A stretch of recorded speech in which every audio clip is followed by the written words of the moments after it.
স্বামী স্ত্রী যে সম্পর্কটা, স্বামী স্ত্রী যে দুইজনের মাঝখানে যে সম্পর্ক, এই সম্পর্কটা আল্লাহ তাআলা মধুময় করে দিয়েছেন। এই পৃথিবীতে যেহেতু মানুষ আসার মাধ্যম একটা স্বামী স্ত্রী, এবং এই স্বামী স্ত্রী শুরু থেকে বন্ধনটা একেবারে জান্নাত পর্যন্ত, বলেন সুবহানাল্লাহ। স্বামী স্ত্রীর উদাহরণ হাত আর চোখের সঙ্গে দেওয়া হয়েছে। হাতের মধ্যে যদি ব্যথা লাগে তাহলে চোখ দিয়ে অশ্রু পড়ে কি পড়ে না? চোখ দিয়ে অশ্রু পড়ে না?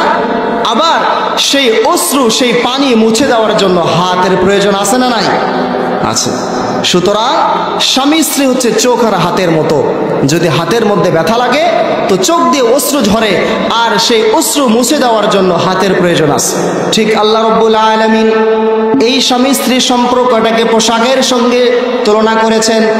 আল্লাহ রাব্বুল আলামিন বলেন, হুন্না লিবাসুল লাকুম ওয়া আনতুম লিবাসুল লাহুন। সুবহানাল্লাহ পড়েন। আল্লাহ রাব্বুল আলামিন স্বামী স্ত্রীর সম্পর্কটাকে পোশাকের সঙ্গে তুলনা করেছেন। সাধারণত পোশাক আমাদের তিনটা উপকার করে থাকে। চিল্লা বলেন কয়টা? তিনটা উপকার করে থাকে। এক নাম্বার, পোশাক মানুষের লজ্জাস্থানের হেফাজত করে।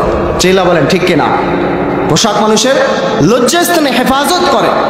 ঠিক একজন স্বামী তার স্ত্রীর চরিত্রের হেফাজত করে, একজন স্বামী তার স্ত্রীর লজ্জাস্থানে হেফাজত করে, আর একজন স্ত্রী তার স্বামীর চরিত্রের হেফাজত করে। কথা বলেন ঠিক কিনা?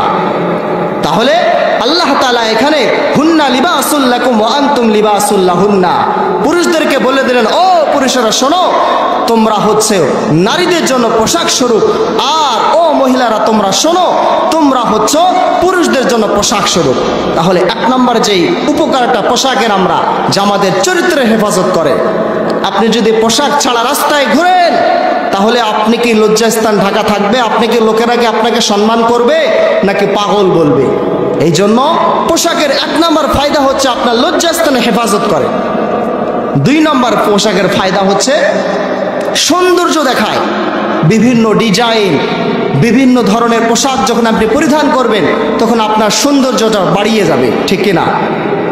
ঠিক পুরুষের চোখে নিজের স্ত্রী হচ্ছে সুন্দর, আর স্ত্রীর চোখে নিজের স্বামী হচ্ছে সুন্দর।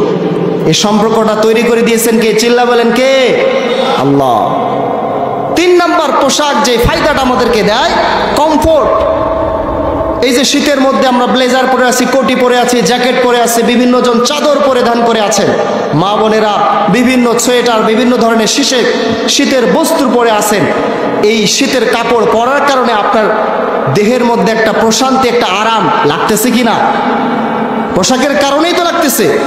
তো ঠিক একজন স্বামী যখন তার স্ত্রীর কাছে যাবে, একজন স্ত্রী যখন তার স্বামীর কাছে যাবে, তখন দিলের মধ্যে একটা প্রশান্তি, দিলের মধ্যে একটা শান্তি দান করে দিবেন কে? আল্লাহ। এই জন্য রব্বুল আলামিন বলেন, হুন্না লিবাসুল লাকুম ওয়া আনতুম লিবাসুল লাহুন। আল্লাহু আকবার। আমি পুরুষদেরকে মেয়েদের জন্য পোশাক স্বরূপ বানিয়েছি, আর মহিলাদেরকে তাদের পুরুষের জন্য পোশাক স্বরূপ বানিয়েছি। সিল্লা বলেন সুবহানাল্লাহ। পোশাক যেমন লজ্জাস্থানে হেফাজত করে, ঠিক ওই রকম একজন স্বামী তার স্ত্রীর লজ্জাস্থানে হেফাজত করে, আবার একজন স্ত্রী তার স্বামীর লজ্জাস্থানে হেফাজত করে। দুই নম্বর পোশাক যে ফায়দাটা দান করে, পোশাক পরলে যেরকম সুন্দর লাগে, পোশাক পরলে যেরকম আকর্ষণীয় দেখা যায়, ঠিক ওই রকম প্রত্যেকটা স্ত্রী তার স্বামীর চোখে আকর্ষণীয়, প্রত্যেকটা স্বামী তার স্ত্রীর চোখে আকর্ষণীয়। সিল্লা বলেন ঠিক কিনা? তিন নম্বর যেই ফায়দাটা আমরা পাই, নিজেকে কমফোর্ট মনে হয়, নিজেকে অনেক ভালো লাগে, প্রশান্তি দিলে আনে। ঠিক একজন স্বামী একজন স্ত্রী দুইজন একে অপরকে যখন যাবে, একে অপরের সংস্রবে যখন যাবে, দুইজনের হৃদয়ে প্রশান্তি দান করবেন কে? তাহলে স্বামী স্ত্রীকে আল্লাহ তাআলা পোশাকের সঙ্গে তুলনা দিয়েছে। আর এই মানব জাতির সভ্যতার জন্য নারী পুরুষ দুইজনারে সমান সমান অবদান রয়েছে। এই বিশ্ব সভ্যতাকে সুন্দর করার জন্য স্বামী স্ত্রী দুইজনের অবদান থাকা দরকার। দুইজন অবদান আছে। এই জন্য সহি বর্ণনা তিরমিজিতে আসছে, আন-নিসাউ শাকাইকুর রিজাল, প্রত্যেকটা মেয়ে, প্রত্যেকটা স্ত্রী তার স্বামীর হচ্ছে কাউন্টার পার্ট, সহযোগী, সহযোদ্ধা, সহকর্মী, দুইজনের সমন্বয়ে পৃথিবীর এই সুন্দর সভ্যতা।